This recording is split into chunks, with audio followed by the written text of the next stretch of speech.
Welcome back everyone to another episode of Let's Play Dark Souls 2. In this episode, this is actually going to be basically the first time we're not going to be fighting a boss in an episode. Also right here we're using the key to the embedded against the embedded, I guess, and shoved it in his face and killed him. I don't know if we still have the key, but it looks like a keyblade, which is pretty neato. And we have another Methantia or whatever her name is. Alright, bye-bye, lady, I guess. That was weird. Nice job. And with that, we also got Ring of the Dead, which we'll check out right now. Because, her and the ring are the only things you get from that. But the ring, in fact, is... we'll see in a second. Ring of the Dead. Keep human appearance even when hollow. It's nice. I like it. It's... because for someone like me, I just like having my stuff look nice. But anyways, so here we are. This is actually connected to the forked road, I believe. I think, yeah. I think this is connected to the fork road, and this leads. We have to get through that door, and that requires the king's the key of, or the ring of the key, or king. Damn it, the king's ring. Fuck, you know what I mean? Jesus, I don't know what I mean. This is Aldia's keep. This place is very interesting and also very dangerous. There's a couple enemies right here you can see sitting in the ground. These look like basically stronger versions of what we fought, or what was in the bushes around the Firekeeper's house. And you see right in a second here, boop, instant death because I was petrified. Not fun. So I died. So don't fight them because I'm pretty sure they won't actually fight you unless you fight them. Which is good to know. But anyways, this place is very interesting, but also a little bit, I don't know, I was expecting more from this place itself because I thought this was the dragon's place, but it's not. It takes us towards the dragon's place, which is awesome. Because I saw a little bit of gameplay of this place and I was like, oh my god, oh my god. So it's basically just like, this is going to be the hype episode for next one, where we actually get to see a bunch of awesome stuff. So get ready to raise your dongers for the next episode. But for now, we're just going to be getting some items and progressing through this place and doing a little bit of small stuff. But yeah, there's a couple of items scattered around this area. Fire seed, very useful, like always. And once you get the bonfire, you can just feel free to explore. And you don't have to worry about too much until you get inside, which I believe there is a red phantom, NPC red phantom, that appears. So be careful of that. I think that's at least what happens. This place is really odd, I think, because there's at least one NPC that is really weird to me. And then other stuff that is just fucking weird. I'll explain that in a second. But firstly, item there. And I was like, check the other side. And then I thought this was hilarious. Someone put a comment down. Not here. I'm like, oh I see what you're doing there. Clever. So... dark spirit ahead. Yep. It's right in here now. So that guy right there, the Aslatiel of Mira, is actually, I believe, the brother of Lucatiel, or whatever her name is. I messed up the flame swath there. It was pretty bad. I got the Ring of Thorns going, and the Ring of Thorns is always nice because it helps stagger enemies when they're attacking you. Because every once in a while it'll go off and then it'll just what do you call it? It'll shoot out 3 arrows out of your chest essentially forward, and I like that because then if they're going into a combo or whatever and then they hit you, they'll do damage and then it goes off. It staggers them, which gives you enough time to actually get back to what you were doing, which I really like that. Also, this is fucking creepy because there's these carriages that are just shaking. And I don't know what's going on with them. I don't know if they open up at some point. I don't know if you can open up them. I don't know if you can break them. I don't know. It's just fucking weird and scares me because it's like I don't know what's going on. I like to imagine that there's 2 hollows vigorously having sex in there. Yeah, see, visions of woman and the hurrah for man. Just 2 hollows going at it like there's nothing else in the world to do. I don't know. So, right up here, this is actually really crazy. So there's a giant, yeah, stay calm, dash through. It is smart. You should dash through. Because this thing isn't dead. I actually saw gameplay of this, but I wanted to show it off, so that's why I don't run away. I know what's going on, but I also didn't expect to die here. Yeah. That's crazy. Basically, the remnants of a dragon have just enough life in it left to try to kill whoever gets in. So another carriage full of sexing people. But yeah, another fading soul, very nice stuff. So up here is a NPC, which is very interesting. I'll be talking about him for a little bit. So this guy up here is, I don't know his name, but he's very interesting. Well, you're nicely hollowed, aren't you? Are you tormented by memories? Burdened by guilt? Now the question, are you ready for more? If you are, then we ought to talk. This contains my power. Long ago, this naive vessel of mine set about. The fool dreamt of bringing new forms of magic into the world, but instead, he created me. Mostly by chance.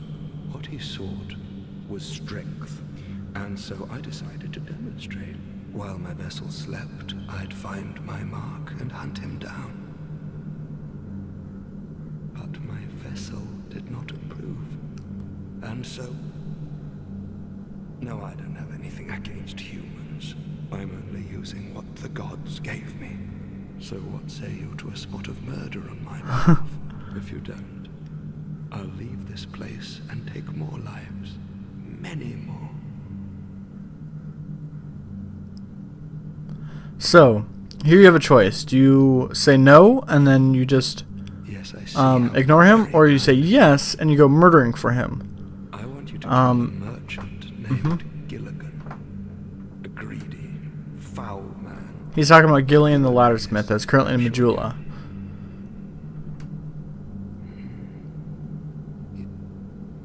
Basically, he's saying, oh, the only person that ever have that stupid knick-knack is that guy. So he gave us a dispelling ring, which I believe it has really great resistances to stuff. But also show here that if you talk to him while you are human, you talk to the entire different side of him. While hollowed, you're talking to the basically monster inside of him. But when you're in human form, you're talking to the human, rational, very scared side of him. Because the scared side of him wants to keep him locked away while the monster wants to be let out and kill. Which, this is really interesting. Like, I think this is a really cool NPC. I haven't said anything strange, have I?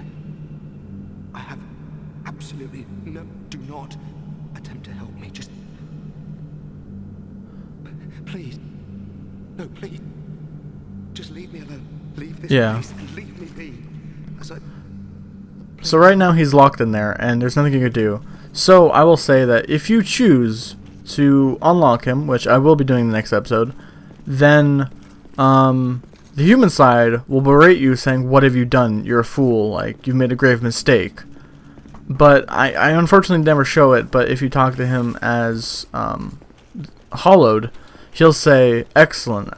I thank you for letting me out.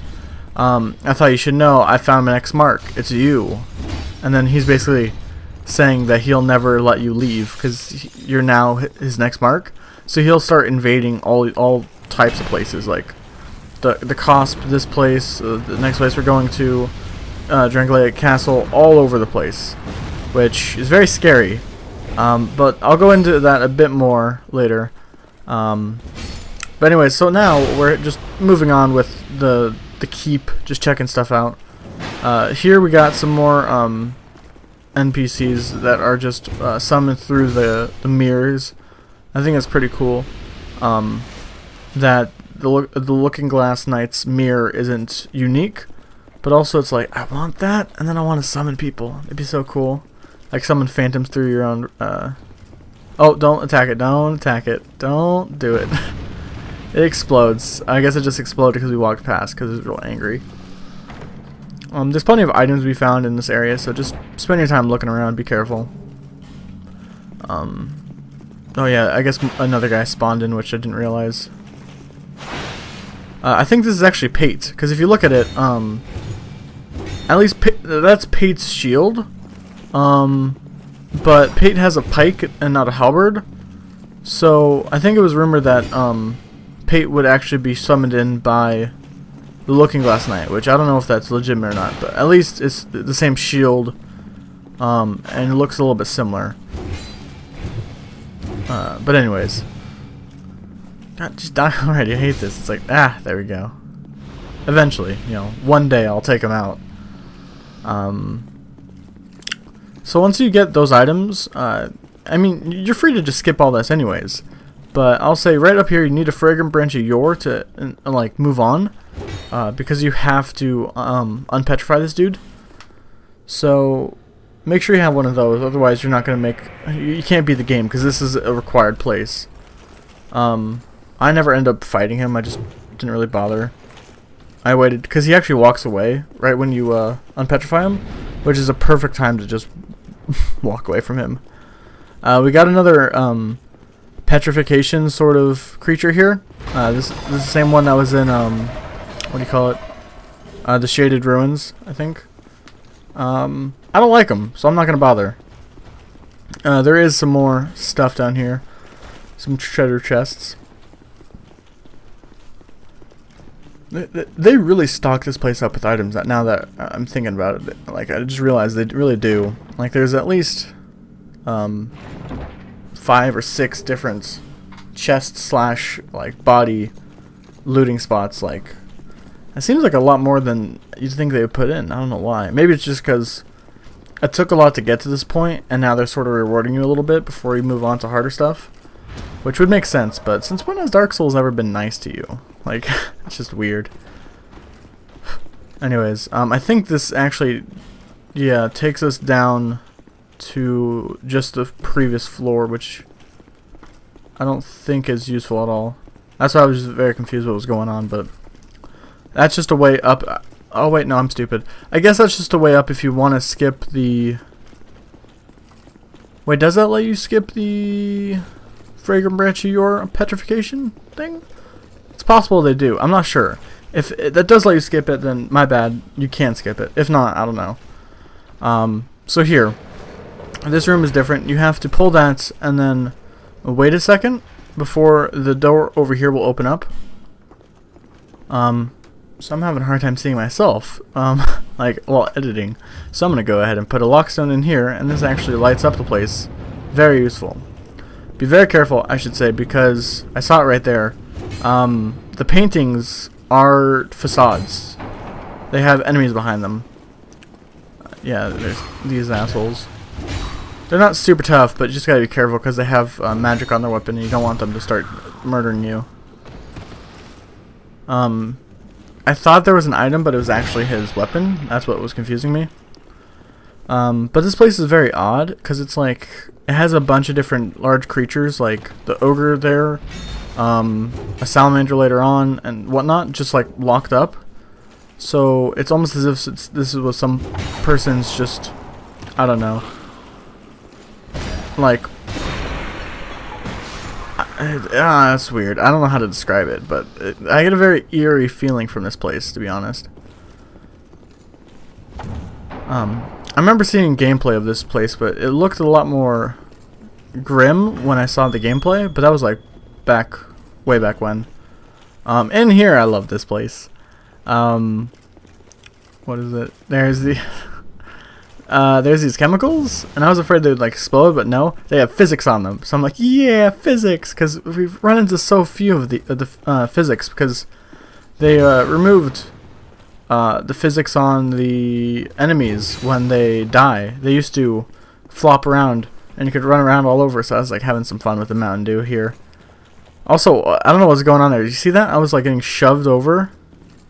I don't know if you saw that, but I was getting shoved off to the left, which is very odd. Yeah, but there is a illusionary wall right there. I think I pieced it together in a second, because I was thinking if they meant down here, but they actually mean at that junction, or at that landing on the stairs. It's not required, of course, but it's just halfway through the keep, so I'm thinking it's probably useful to use. When in doubt, rub against the wall and click A or X. It's, super useful. And by useful, I mean looks stupid, but it is useful. And then I finally was like, oh, wait a second, it's right here. Yeah, not my finest moment, but whatever. It didn't take me too long. But nice bonfire here, very awesome. It's always just nice to have a bonfire, regardless of where it is. So that's about it for this episode. I hope you enjoyed. And in the next one, we are going to continue on through the keep and talk more about that NPC and whatnot. I'll see you then. Goodbye.